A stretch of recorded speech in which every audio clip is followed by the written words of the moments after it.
एक सुनसान रात में जब चांद भी बादलों में छिपा था, राहुल अपने कमरे में अकेला बैठा हुआ था। अचानक उसे अपने दरवाजे पर हल्की सी दस्तक सुनाई दी। उसने सोचा शायद हवा के कारण कुछ गिर गया होगा, लेकिन दस्तक फिर से हुई, इस बार थोड़ी जोर से। राहुल ने दरवाजा खोला पर वहां कोई नहीं था। वह वापस अपने कमरे में आ गया और फिर से दस्तक हुई। इस बार वह डर गया। उसने बाहर झांक कर देखा और उसे अपने सामने एक अजनबी खड़ा दिखाई दिया। अजनबी ने धीरे से कहा, क्या मैं अंदर आ सकता हूं?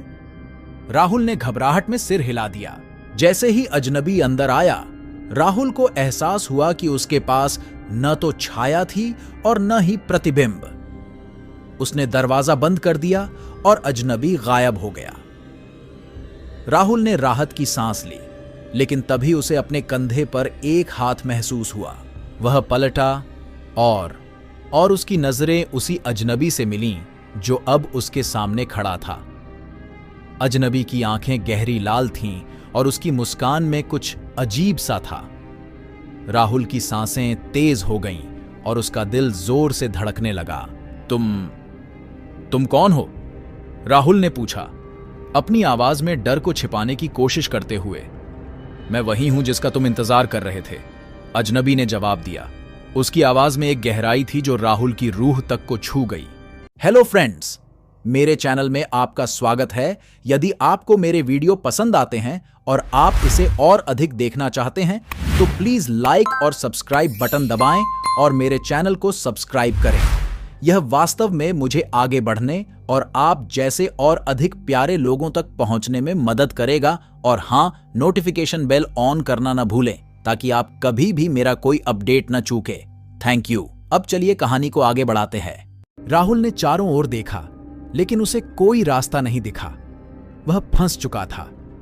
अजनबी ने धीरे धीरे अपना हाथ बढ़ाया और राहुल को लगा जैसे उसकी आत्मा को किसी ने छू लिया हो। अब तुम मेरे साथ आओगे, अजनबी ने कहा। और फिर अचानक राहुल के चारों ओर का वातावरण बदल गया। वह खुद को एक पुराने महल में पाया जहां दीवारों पर चित्रित आंखें उसे घूर रही थीं। अजनबी अब एक राजा के रूप में था और राहुल को एहसास हुआ कि वह अब एक भूतिया कहानी का हिस्सा बन चुका था। अजनबी राजा ने उसे एक चुनौती दी, अगर तुम इस महल के रहस्य को सुलझा लो तो तुम्हें आजादी मिलेगी। राहुल ने अपनी सारी हिम्मत जुटाई और रहस्य की तलाश में निकल पड़ा। उसने महल के हर कोने को खंगाला, हर चित्र को देखा और आखिरकार उसे एक पुरानी पेंटिंग में एक सुराग मिला। पेंटिंग में एक दर्पण था जिसमें राहुल का प्रतिबिंब नहीं था। उसने दर्पण को छुआ और वह एक गुप्त दरवाजे के रूप में खुल गया। अंदर एक प्राचीन पुस्तक थी जिसमें अजनबी राजा की कहानी लिखी थी। राहुल ने पढ़ा कि राजा को उसकी आत्मा के लिए एक उत्तराधिकारी की तलाश थी। राहुल ने फैसला किया कि वह इस भूतिया जगह का हिस्सा नहीं बनेगा। उसने पुस्तक को बंद किया और जैसे ही उसने ऐसा किया, वह वापस अपने कमरे में आ गया।